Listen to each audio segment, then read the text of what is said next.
Welcome to the podcast Running Toward. This podcast tells stories of ordinary people who couldn't look away once they saw the hidden crisis in foster care and the families impacted. Our guests share heartbreak that led them to take reluctant and unexpected small, faithful steps toward the most vulnerable in their communities. Not because they had a plan, and not because they felt ready, but because they couldn't unsee their pain. You'll hear how people living normal lives discover that getting closer changed them. Their comfort mattered less, their grip on uncertainty faded, and their faith got feet in quiet, everyday ways. Ending the crisis for one or for all isn't a quick fix. It's a long, slow, often messy journey alongside one of the most overlooked and misunderstood groups in our community. Running Toward gives you a front row seat to the hidden crisis in foster care and the families impacted, and to the ordinary people who choose not to look away. All right, welcome back to the Running Toward podcast. Today we have a new lens into the foster space, somebody who is an adoptee herself, who grew up for a short amount of season when she was a young adult with a brother who had been in foster care, and now herself is an adoptive mom. So we're going to get to hear kind of the full gamut of what it looks like being in different roles in this space. And so we're excited to have Natalee here today. Thanks for coming. Yeah, thank you for having me. This is great. Well, first question, easy question. Kind of tell me, what does a normal Tuesday look like for your family, where you're at right now, what you do, your kids? A normal Tuesday. Tuesdays are like any other day. They wake up with two almost four-year-olds, and so our house is loud. Our house is busy. Mm-hmm. We got breakfast going. We got trying to get clothes on, trying to get out the door because we do playground time first. Nice. That's get some of that energy that got built up outside. I have a amazing support system with my parents, and so they get to have their grandparent time in the mornings on Tuesdays and go down to the garden, get to pick up vegetables. My son loves to get the tomatoes for his Gracie, so fun. And then it's a day with kids. We get to be at home. We do craft time, story time, some learning. We're really identifying letters right now. There you go. So, and then being a family at night, dinner, all of that. So we try to do some outings, but it's good. Can be busy. Yeah, 4-year-olds, it's very busy, very busy. Entirely. And they also like to be very bossy. Well, I mean, they call them, what is it? Teenagers. Teenagers. Oh, yes. Yeah, for sure. I don't know what the term is for 4-year-olds, but there's got to be one. I remember we went through 2s and they're like, oh, 2s is the worst. I was like, 2s wasn't that bad. And then we hit 4. And I was like, oh, now they have an opinion. And yes. Yeah, this is a little harder. Very much so. But I love it. Seeing all of their different things that they go through on each age level, and seeing life through their eyes and their lens is so much fun. Yeah, so much fun, and makes me sad. My son turns 4 in 2 weeks, but it seems like yesterday we were picking him up at the hospital. So listen, everybody says the days are long and the years are short. And so true.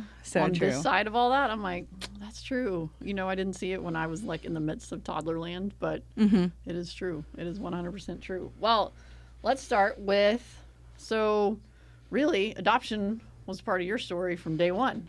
Mm-hmm. So not that you chose it, but it chose you. It did. And so tell me about, obviously you didn't know then, but tell me about now, looking back, your adoption story, kind of how that all played out, and then kind of how that, I know when we were talking before, you said you just kind of forgot that you were adopted. So kind of just walk me through that whole season of your life. Yeah. So growing up, I always knew that I was adopted. It was, I can remember as a young girl crawling up on my mom's lap, and she was talking to me, trying to explain that we had I think it was my kitten had, or my dog had puppies. And so we have to adopt those puppies out, and, the mommy can't take care of them. And so my mom was trying to explain that. And I just looked up at her. I'm like, yeah, Mom, I know. Can I go play now? Like, I know this. I know. I've heard the story. I'm good. And that was kind of that. My mom always carried conversations and never kept that part of my history or of my childhood from me. And anytime I asked questions, she was always open to talk to me about it. She had a folder in her filing cabinet, very organized. If I wanted to pull it, I could look at it. Yeah. And so my whole youth, I didn't know who my biological mom was. Didn't know that. And a lot of times, yes and no. I mean, there were some aspects of my life that I would ask questions, but funny you ask that question, because a lot of people will say, oh, I know whose daughter you are, if they see my mom. And I got that in the grocery store or out and about. And, my mom and I would always look at each other and like kind of giggle. And we're like, yeah, that's my mom or whatever. And so it was like our little secret. And so there was only one time in my youth where my cousins were being cousins and little kids, and where they were like, well, you're not like really, really my cousin. Like, you're not really part of the family. And like, it kind of hurt at the moment, but it fostered a conversation with my mom. Like, no, like, your brothers are your brother. Like, they're more your brothers than anything, because, you were bonded in this family regardless. 'Cause I have two much older brothers. And so, it was just something that I always knew. And that also helped me as I got older, just know, like, I want to do this for another child at some point in my life. So was there a moment when you thought, I want to adopt, or was that I was adopted, I want to adopt, like hand in hand? I just knew, like, there was no decision about it. It just it was part of my life. So it's going to be a part of another child's life. Right. Hopefully whoever I marry will feel that way too. Like, but you know, I know it's a first date, but by the way, if I've got to do it by myself, then so be it, because that's just something so important to me. Yeah. And you asked about curiosity, like who my biological family was, like, where did I get such and such trait or whatnot? And it never crossed my mind to go that way until I started having some health concerns. And so there just were some unanswered questions in my health. And so I reached out to the adoption agency that I was adopted through, and they were able to connect me with my biological mom to get some health history. And that was interesting. It was hard. It was really, really hard. Grateful that I got the answers from her. And I unfortunately don't know anything about my biological father, but was able to get a lot of my bio mom's family and help me for my future too. Yeah. When I was, we started communicating via email. That's how we still to this day communicate. And she sent me some pictures, and my husband, my boyfriend at the time, husband now, we were on our way to Houston for a Houston rodeo. We were at Bucky's, as you always stop at Bucky's road trip. Drive to Houston Bucky's. Without, So we stopped and got a picture, or I got her pictures, and it really broke me. Yeah. It was really hard, because we look very, very similar. Yeah. And my whole life, people had told me, oh, I know whose daughter you are. Right. And then I got her pictures, and it really wrecked me for a long time. And if I sit down and really think about it, it can mess me up a little bit now. Yeah. But I know whose daughter I am. Right. I know 100% whose daughter I am. And she just gave me life. Yeah. So it is like the rolling back to your health thing. I have 2 adopted kids, and that's every time you go to the doctor, you got to fill out that dang history. And, for one of my kids, I know a little. From another one of my kids, I know nothing about his, medical history. And I know, and now one of them's old enough, she's going to do it herself. And it's just one of those conversations that you have to have of like, I don't have many answers for you. I have a little bit, but I don't have much. And it is that almost like a reminder, but not, depending on where you are in life as to whether it's one of those reminders that's like, or it's a reminder of like, it just is what it is. And I would say, to me, it was more like they would be like, do you have any history? I'm like, I was adopted. I don't know my family history. Right. And I kind of still say that, because a lot of the health history that I do have, it isn't necessarily impacting on whatever I'm going to the doctor for or whatnot. But it was something that was necessary. I'm glad that we that I did it. Yeah. But Yeah. So that's part one of your connection in the foster care space. Yes. So part two is you're a young adult. You grow up. You're a young adult now, and foster care enters your family. Yes, Talk about that. Yes. So when I was in college, I believe. It was after I graduated college. I have to think about how, because I still think I'm 22 in some ways. 29 right here, even though my daughter's 22, whatever. So there was a young man that came into my parents' picture and was needing a home. Mm-hmm. He had been in foster care since he was a young child, toddler himself, and said, "Hey, I need a home. Can I live with you?" And he, through a series of different things, they said yes, and he moved in, and that was that. So were you still living at home at the time? I was not. I had just moved back from Florida. I'd lived in Florida for a short period of time and came home, and he was there. Yeah. And so he moved in at the age of 15 to my parents' home. Yeah. And that's a hard age for any teenager, much less one who has obviously navigated an incredible amount of trauma and instability and lack of attachment and all the things that go into you being 15 and not having a permanency. Yes, he had, 15, teenager in general, and yes, all of that, and then all the hormones and all those kind of things, and figuring out like what he even likes to do, or what does he like to eat. He's been at a home where no choice. There was no choices. He had peanut butter and jelly and hot dogs. That's what he had to eat. So now he's given a choice, like, what do you want to have for dinner? And he's like, not a hot dog, or I don't want ramen noodles. I want something else. And so it was normally chicken strips is what he ate a lot of. But those types of things were happening. And so it was just every day kind of uncovering something new and something else. His passions, what sports did he want to do? And my parents put a lot of boundaries out there too, of foundations of things. He figured out he wasn't sure if he really wanted to do a sport. Well, but he committed to the sport. And so my parents said, you got to finish it. Yep. And so that was a little bit of a struggle. Well, I don't want to go. I don't want to do that. Yeah. And, they purchased all the equipment and things that needed to. And it wasn't about the expense portion of it. It was that you made a commitment to a team. Yeah. They're depending on you. You need to finish it. Yeah. And I don't know that he grew up with that sort of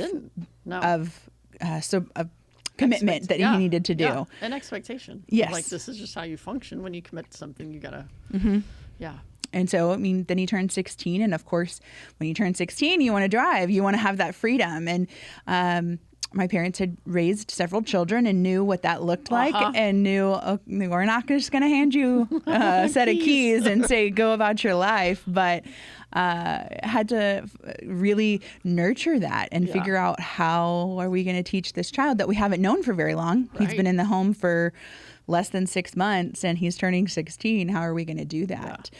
But also want him to experience what a 16-year-old can do. Because I think that's what most people don't understand too. Like, these kids that are in group homes or residential treatment facilities, they don't get the opportunity to get, like, a driver's license is not a thing. Like, they don't get that natural evolution of freedom where you're like, okay, you still live at home, you still have rules, but now you can go drive because you're trusted within this area or whatever.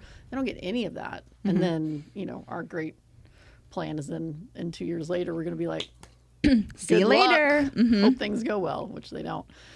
So yeah, that's incredible. I was curious, like, in that moment, maybe it didn't happen then, but maybe reflecting later, did you look at his life and go, like, on some level, you were similar in that your mom and dad didn't want to, whatever the story narrative was, I don't know his, but you weren't being raised by your biological both, and you both had very different trajectories. You got to grow up in a family, your family that loved you, cared for you, took care of you, told you your story, like, poured into you, and then him, I don't know, but bounced around probably to so many places. Did that stir anything in you looking back at that?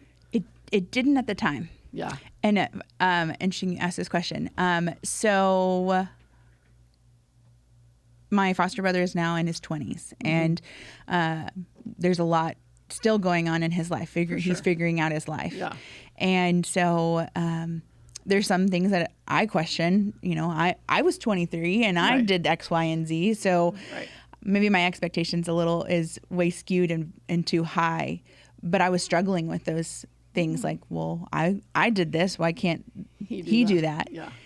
And my dad asked me this or said this to me, and it hit me pretty hard. But he said, that could have been you. Mm.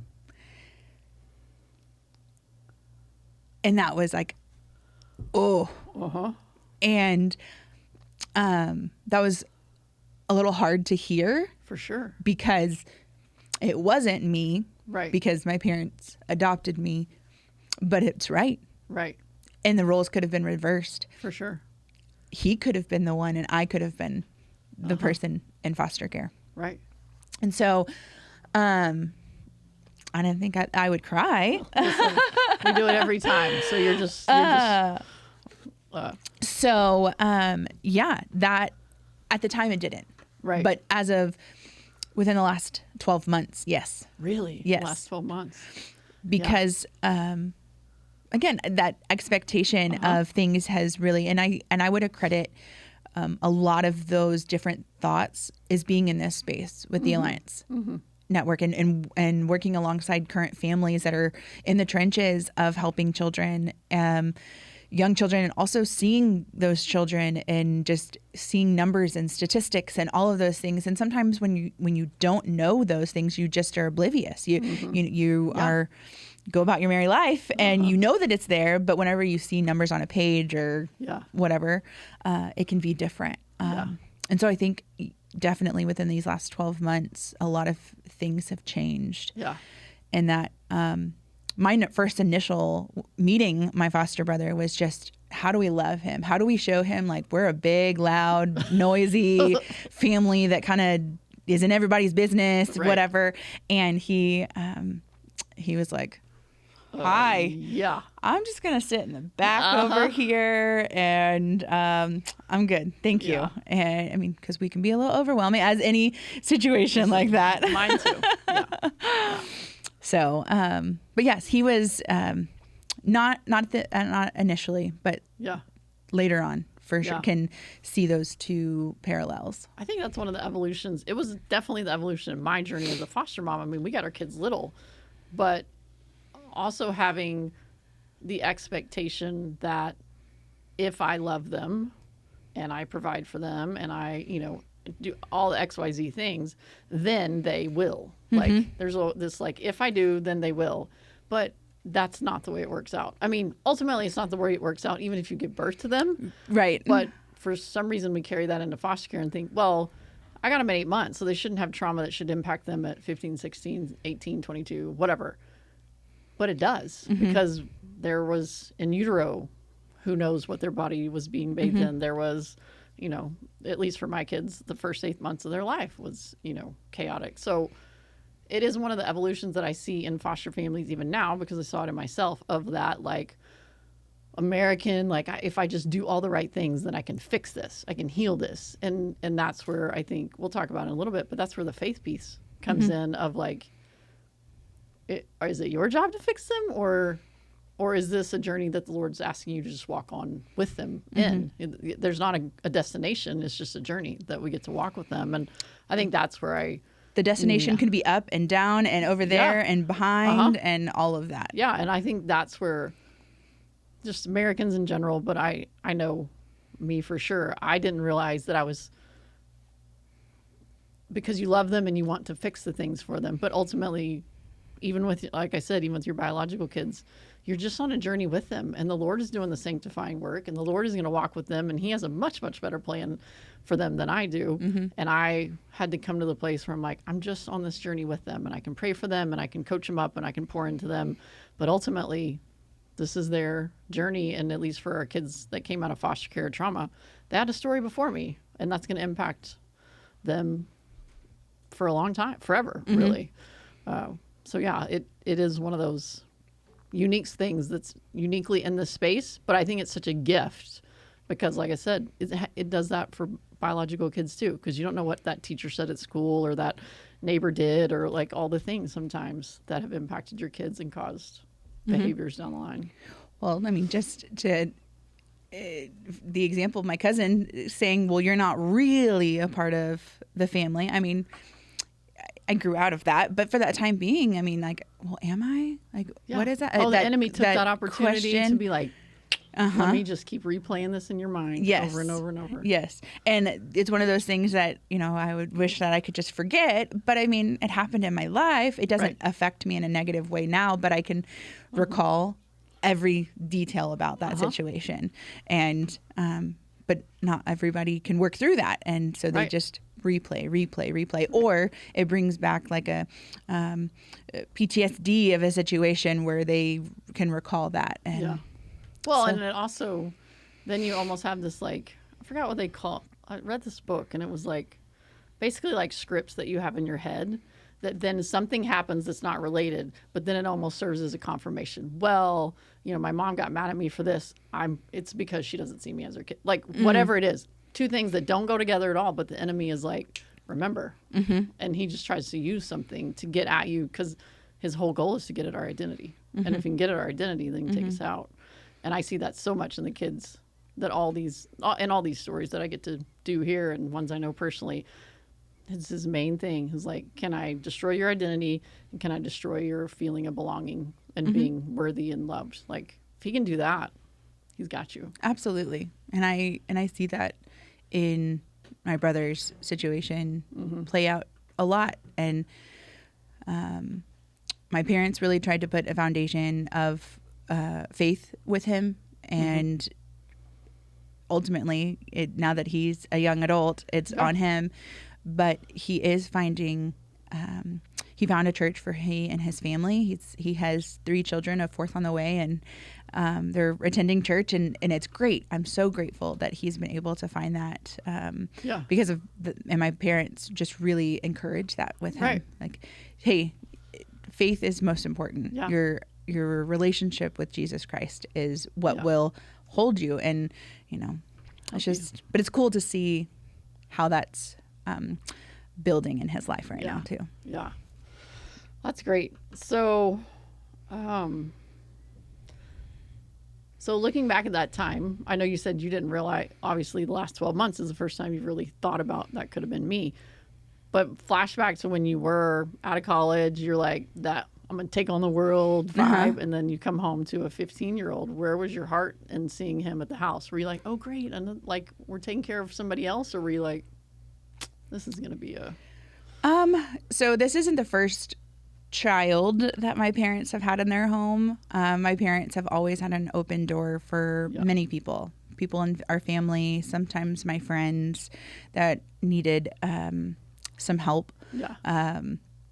They had a 17-year-old living with them in a 900 square foot cabin for a period of time because he needed that parental care in his life. So this wasn't the first time, but it was the first time where it was kind of more of a government facilitated situation. All the rules. Yes. And so there were certainly some questions like, well, how long is this going to be for? Is this, what are you doing? Like, do you like, I'm in my 20s. Are you sure you want to do this again? Because you're the baby. I am.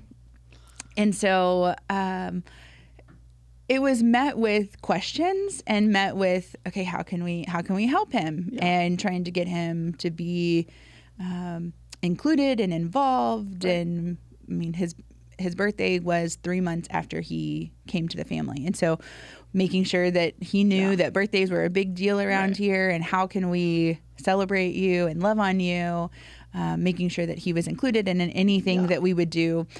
My cousins and I there's 17 of us. So there's a lot of us. So we would always get together, do things, and making sure that he knew that he can come too. So there was that. But of course it was still like, well, is this still going to, like, is he here for just like a year or, but I guess as long as you're here, we're going to include you, include you in that. So that's, I guess, my initial thoughts and kind of how it transpired for about a year.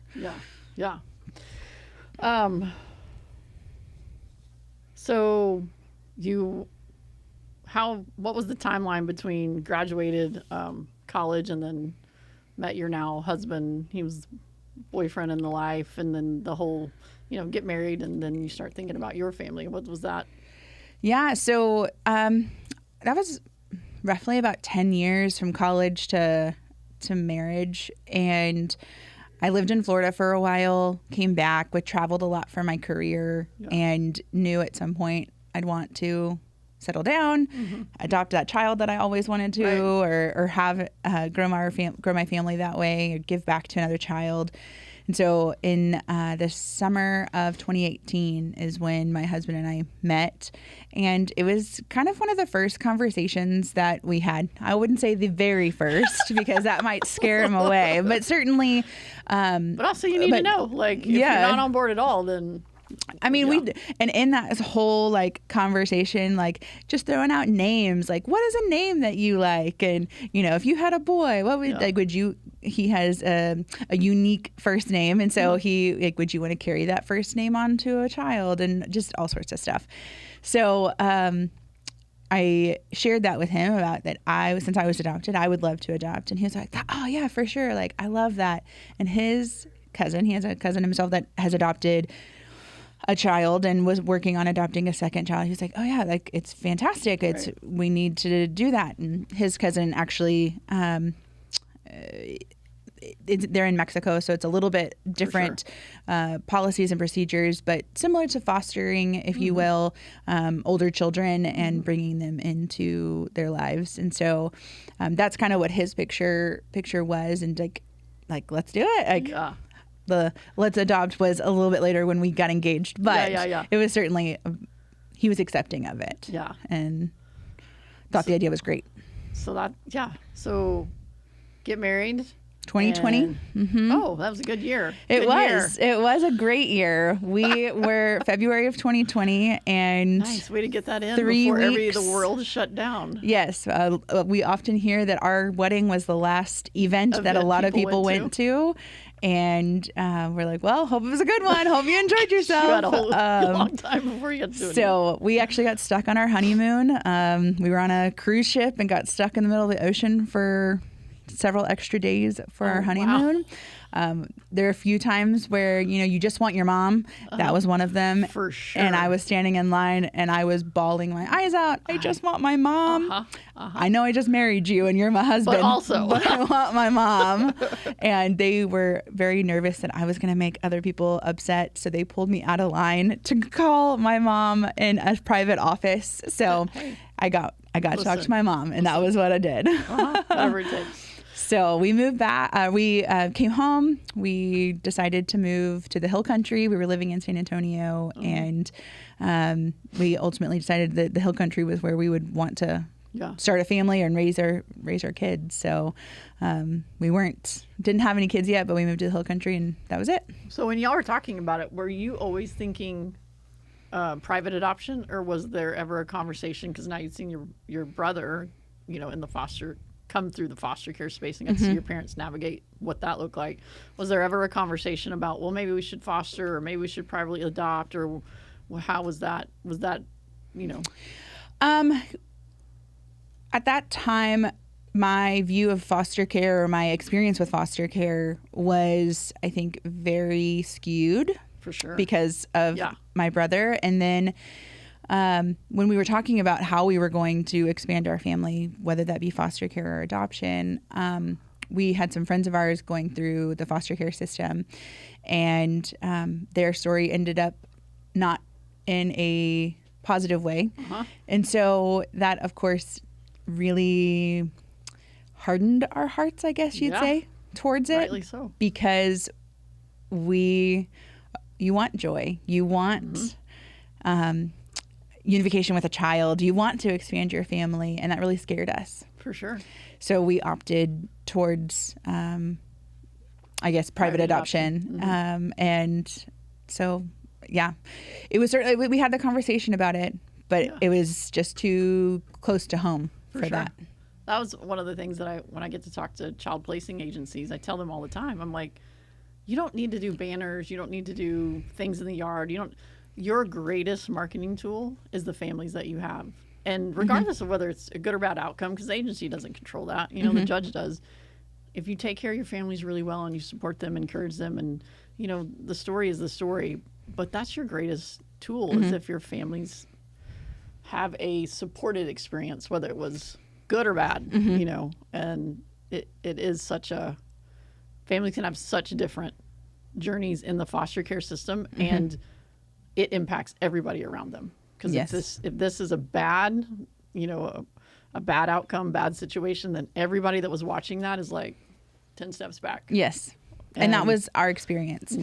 And I think because it was so fresh in the situation with our friends, and then we were right there at the beginning of our journey. What were we going to do? We're like, that's not what we're want. Not doing that one. And that looks real messy. Yes. Again, I mean, regardless either direction you go, there's a lot of ups and downs, and a lot of can be heartbreak and hopefulness that goes through, and then instantly just like cut you off at the knees. And we're like, we want a little bit more security if we can, because it was going to be hard either way. So talk about that, because I think that's a misnomer in the foster adoption space too, is that, well, private adoption is the safest, easiest, no pain, no, like, not hard at all. But that's not true either. So far from it. Absolutely. We, so private adoption, you have to sell yourself. I mean, that may sound crude, but there's no is PC way to say it. No, because you have to sell yourself in a digital format to these moms that are placing their child up for adoption, and they get a booklet in front of them, and they get to decide, okay, well, this person, and on what our adoption agency still told us, sometimes they go between two families, and it comes down to what their favorite color is. She had on a blue shirt. She had on a green. I'm going to pick her. Yes. Yeah. And because everything else is fine, but they say that their favorite, like, oh, that's my favorite color. I'm going to go there. And so you're putting in all of this information to what your favorite colors are, what you like to eat, what your favorite animal is, where you like to go, like what's your favorite restaurant, all of those kinds of things. And then also talking about how you would raise this child, what is important to you, what your goals, what your aspirations are for this child, and in hopes to connect with that mom in a deeper level. From a piece of paper. A PDF or whatever. Yes. And so you get these cases, you get these children that the mother has given you as much information as possible, and you can say yes to a child. And sometimes they have some medical needs that you may not want to sign up for. Right. They may be different ethnicities that you may not be comfortable with. Right. So whatever you are selecting, you can say yes to. Right. But there may be 10 other families that say yes to that same child. Yeah. So you say yes, and then you get a no. So I forget the statistic at this point, but it was like for every yes you give, you're going to hear back like 25 no's or something like that. And so for every 10 cases, you may get one yes or whatever. And you can't take it personally. No. Even though you probably did take it personally. Several times.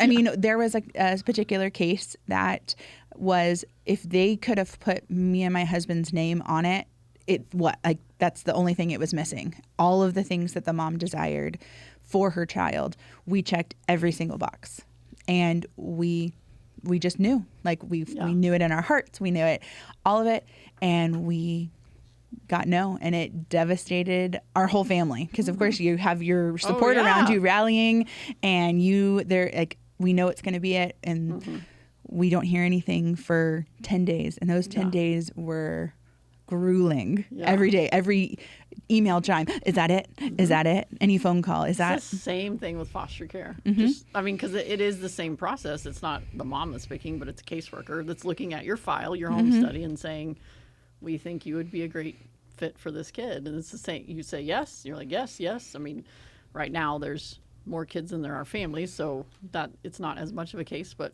sometimes it is I think in this space, probably on both, I'm sure it's on both sides, because I've talked to bio moms too. everyone feels judged because everyone's making assumptions about why you made a decision of yes or no, even though you have no factual basis for it, whatever. The bio mom's feeling judged when you walk in with their kid. You're feeling judged when the caseworker, like everybody's living in, like I always said, it's like a glass fishbowl. Everybody's living and everybody has an opinion on what you're doing or what you're not doing. But you can't talk to each other. You can't. Yeah. No, there's no explaining or background or context at all. And it's, whatever's on that piece of paper is where you can. And I think another area where, again, the Lord used this to like sanctify me was to then give people the benefit of the doubt and just assume the best instead of assuming the worst. Because I think some of the stuff that happened in my background, it's like, I'm going to assume the worst and like cut and run before somebody can hurt you. And ultimately foster care and that journey of that was like, no, like just assume the best. I mean, there's no downside to it. Just assume the best, that somebody's trying their best. But yeah, it's the wildest being so exposed and so vulnerable with people that you don't even get to decide if you wanted to be vulnerable with. Correct. It's a wild experience to think that you're putting yourself on this digital format, and then you're being selected, and then all of a sudden they do say yes, and you're like, oh, okay. It's the hurry up and wait. So now I'm about to be a mom, but then you're met with another hurdle because in the state of Texas, once the child is born, the mother has 72 hours to actually change say your mind. Yes. Yeah, change your mind. And so then you're waiting, and then you're excited, but you're almost like waiting for the pin to drop, like, okay. And then after the 72 hours, you're like, oh, right. Okay. Right. And I mean, there's still a little bit of hurdles that can be up to 6 months later, but it's wild. And then you have this child and you're like, this is my child. Yeah. And then you're a mom. Yeah. And it's the wildest thing. You live your life, but there's still a lot of things in the background, depending on what type of adoption. For sure. So was yours open or closed when you adopted our son? So it's an open adoption with our son. So in that, did you, as an adoptee, think, did your own history come up of like, how would I wanted my mom to be treated, or how do I want to engage with this, biological mom of, now my son? Like, did that play into how you thought through that process, and maybe something that you did different that other people who don't have that story may have done? So it certainly played a big factor in our relationship with the bio mom, because this is she has other children, but this is her first child that she placed for adoption. And the other children are not in her custody. She sees them on occasion, but knew that she wouldn't be able to care for this one. But being that I was adopted, she knew that I would be able to relate to him in some form of fashion and be able to help that, because she was fearful that he would think at some point that she didn't want him. Yeah. Demonize her. Yes. Yeah. And that I would be able to help that conversation and help those feelings. Yeah. Though I never knew my biological mom growing up or anything, that my parents did a really great job of talking to me and having that open dialogue. And we are doing that the same with our son now. And being able to have that conversation, like, yes, you were born in mommy's heart. You weren't born in mommy's tummy. You were born in mommy's heart, and how that looks like. And he likes to reenact. I tell him, I drove really, really fast to come and get you. And he's like, crazy like this. And like, that's exactly right. Yeah. And so I think it has helped me know that. Yeah.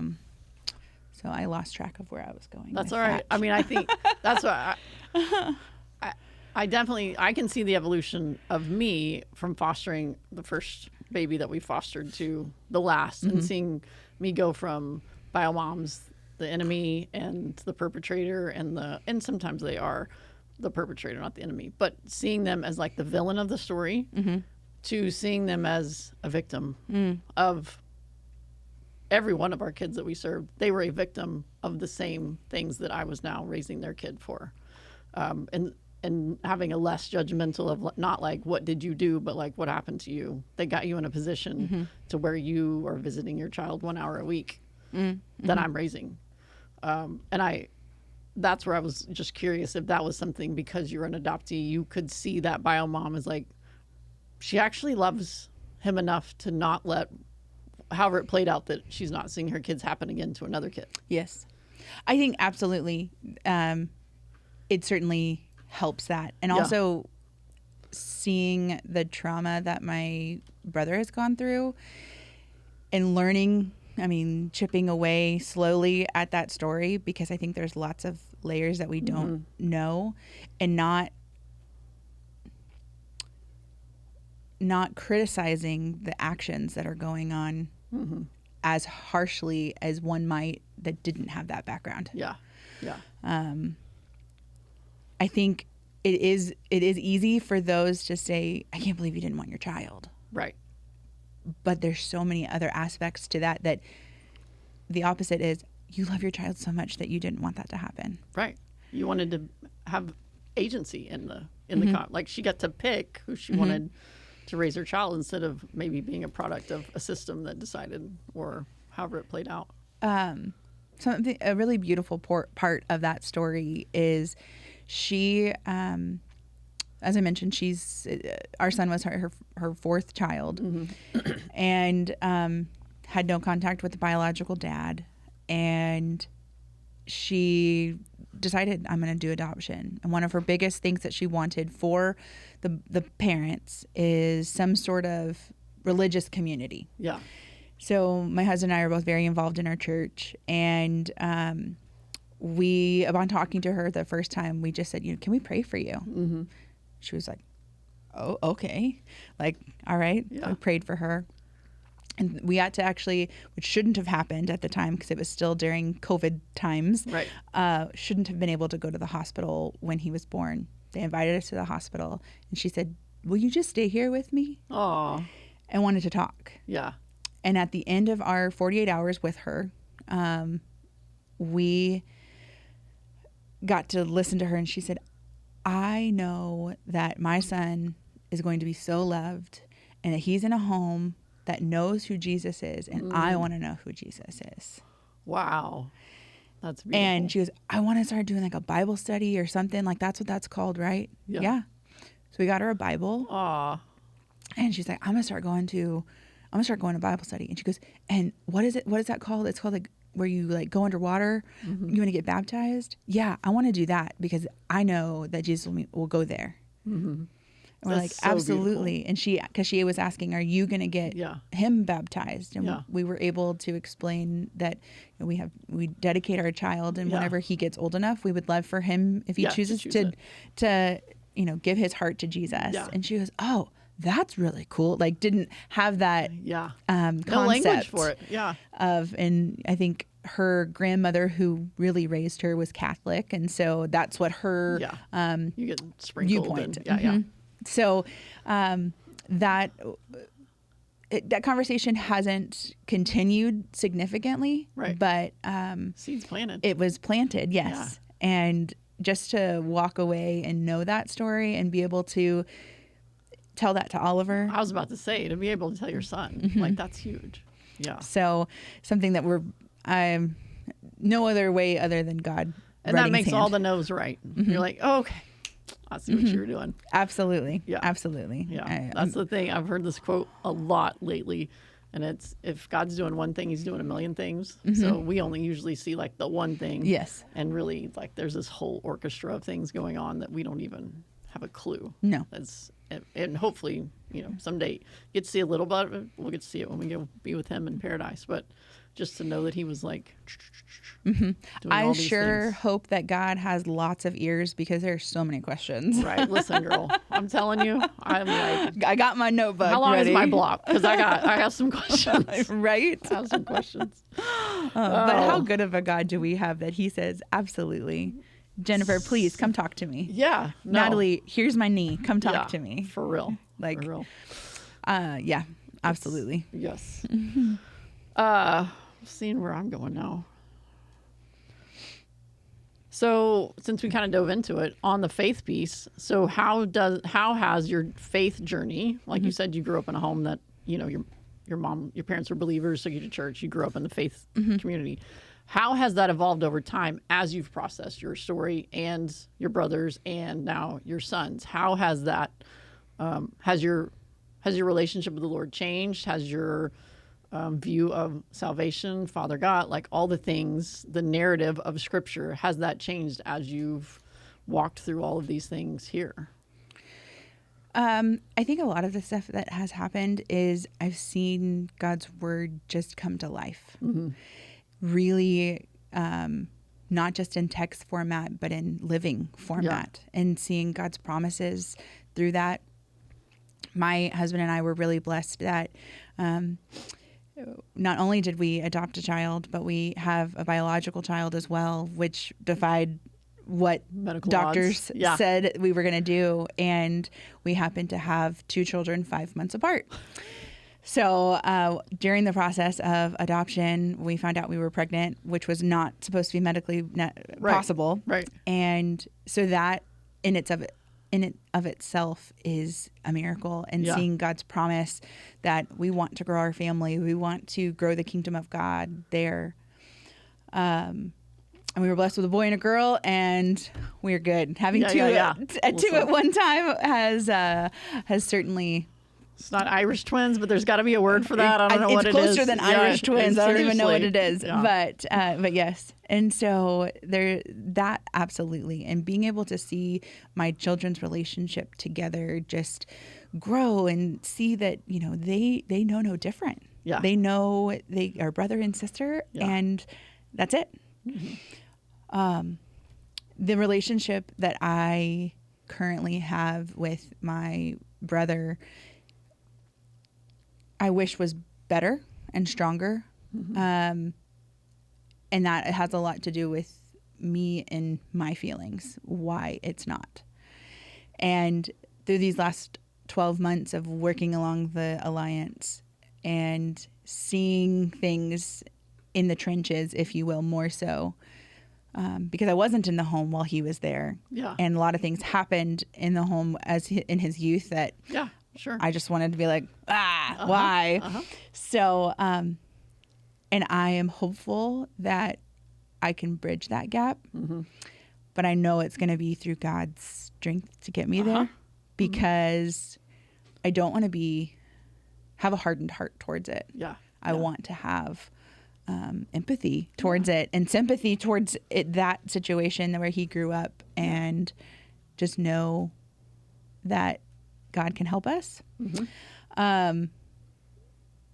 I'm so grateful for my parents and my in-laws, because without their prayers, we wouldn't be where we're at. Yeah. Yeah. It takes a whole community. Seriously. Because yes, there's lots of times where we didn't think it was going to happen. Yeah. And, they say that your village, or we say tribe, your tribe, it takes all of those, and it does. Mm-hmm. And not just in the physical hands there helping, but just praying for you, because I know battling spiritually. Well, so much so. Spiritual warfare is real. So much so. And grateful for community to help us, because man, it can be hard. As I said, 4-year-olds, they have too much energy. So and thankful then they'll be 14, and then you'll be like, oh. Thankfully, I have a few more years for 4 teenage years. You'll grow and evolve, and listen. I have a 14-year-old son. He's awesome, but it's just a whole different vibe. It's a whole different vibe. 14.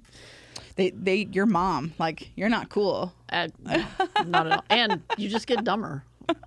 My oldest is 22 now, and I think I'm finally getting smarter for her at 22. But I'm on 14. I'm in the dumb phase, and then I have this other. So I know it comes and goes, but also it's just like, it's just so funny. It is. But I remember being that kid who was like, oh my gosh, you just don't know anything. You don't understand. Mm-hmm. Mm-hmm. They did the whole time. I just didn't. We just didn't. I still quietly say, okay, Mom, you were right. But not too loud. Yeah. Not too loud. Yeah. But she was right. Well, my kids have done, my older girls have now on a few things come back and be like, yeah, I'm really glad that you limited our social media, even though they kicked and screamed, when all that was happening. But of course, there's moments it comes back. So be encouraged. It does work itself out. Thank you. Are there any parts, this is kind of the last question, then we'll wrap up. Are there any parts like looking back on your journey now, that you're here out, that you wish you had known, that you know now, but that you'd wish you'd known in the middle of maybe your own teenage years, or that comment from your cousin, or your brother coming into your family? Are there things that now you can look back and you're like, oh, if I had only known, if I had only had the wisdom? If I'd only recognized how much support my brother would have needed at the time of him entering my family's life, I can't help but wonder if he would be in a different place. Yeah. Yeah. That's one of those, you don't know what you don't know, though. And you do the best with what you have at the moment. And then hopefully you pass that wisdom on to somebody else that's walking the same road. If I could do it over again, I wouldn't have held resentment. I wouldn't have held as much anger. Yeah. Or anger may be too harsh of a word, but just frustration. Yeah, frustration, because I did not go through the background that he did. Right. So going back to our point earlier, well, they did this, so why can't you? And so for me to be able to say, well, he went through that, so we need to help through this. Yeah. Is a better way to do it instead of the this and that situation. And so that's what I wish I would have done better and could do better even now. Well, now you get to walk forward with that. And I think that's one of the side beauties of foster care and adoption and having hard stories, is that then when you're in your 30s and 40s, you have a whole different lens than other people who never walked those hard journeys, and you can see the things that other people don't see, and in the stories that we get the tip of the iceberg, but we don't know all that all the underneath. That's leading to the behaviors that we're like, why would you do that? That doesn't even make sense. But if you knew this, you'd be like, I've told this story on here before, but it was with one of the kids that we fostered. I finally got to sit in the little DFPS office and talk to her and hear, because I was very judgmental.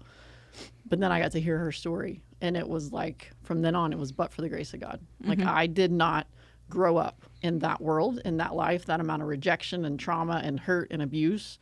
I understand why you're sitting right here and why you continue to get with guys who beat you up and, be in these dysfunctional relationships. Like, I get it. You never had a model for that. You never saw anything different. You don't value yourself. Like, you don't even know how to stand up for yourself and say, I'm worth more than this. And I think that's just again, the painful but side blessing of foster care, is that you can get your eyes opened to that side of it. And I think that's what we see in Scripture. Like, of course, Jesus knew that when he was walking on the earth. Like, he could see everybody's underneath the iceberg. And, all the sin. Yeah. And now I can go back through the Scriptures and watch the way he approached people, like the woman who had been caught in adultery, and the Saul before he was Paul. Like, he knew all of that stuff. He still loved them. He still got proximal. He still got close to them. He still wanted a relationship with them. And he modeled all that. I just think when you don't, that's one of the things that I missed before I walked through it on earth. And it's a beauty of a thing to go back now and go, I see what you're like, following Jesus. That's what it looks like. Yeah. And it's not always easy. It more oftentimes than not, it's harder to go that way than it is to go. Yeah, it's easy to protect and insulate and like avoid and do all the things. We can do that as Americans. That's not following Jesus. No, it's not. And something that I wish for anybody, any American, is that you may not be called to foster a child within your home, but you can be called to help another child in need. Sometimes that's in a practical, tangible item way. Right. Or sometimes it can be, if you don't have that time, maybe it's supporting a ministry or an organization that can do that and have those. Yeah. Or something as simple as, and then people may think, a prayer. But power of prayer can carry people to the end of the earth more so than you think you can. That's one of those things that we're not going to see till we get to paradise, till God gets our ear. And until we get up there and he goes, see, when that there's the stories about how well, the angel was coming, but he had to battle. And we just don't, sometimes you feel like you're just like bouncing prayers off the ceiling or whatever. But really, there's a whole cosmic battle that we just don't even see. And especially for these families that are at the tip of the spear on fostering and adopting, because ultimately, that is the enemy's territory. These kids that have been abandoned, rejected, abused, traumatized, that is his territory because he's got them. Like he can destroy the rest of their lives and take a lot of people with him. And if the church, the followers of Jesus, go in there and start shining light in that space, he's ticked. And he's not going to sit back. He's going to come out swinging. So some of the families that I see get most attacked with spiritual warfare and just all of the things is the ones that are at the tip of the spear. They're taking ground. And so I'm like, finally, it's just like, well, it's a compliment. If you're getting attacked, then you must be doing something right. Because if the devil wasn't worried that you put your feet on the ground in the morning, then you're kind of irrelevant. Yeah. His job is done at that point. So, well, Natalee, is there anything we did not cover or anything you want to say that we didn't talk about? No, I'm just grateful that you have this space to allow people to tell their stories and just get conversations going, because there may be a story out there that somebody hears and it sparks their interest of some sort of fashion within this space, because there's so many different areas that people can be a part of. Yeah, absolutely. So thank you. Yeah, well, thank you for sharing your story.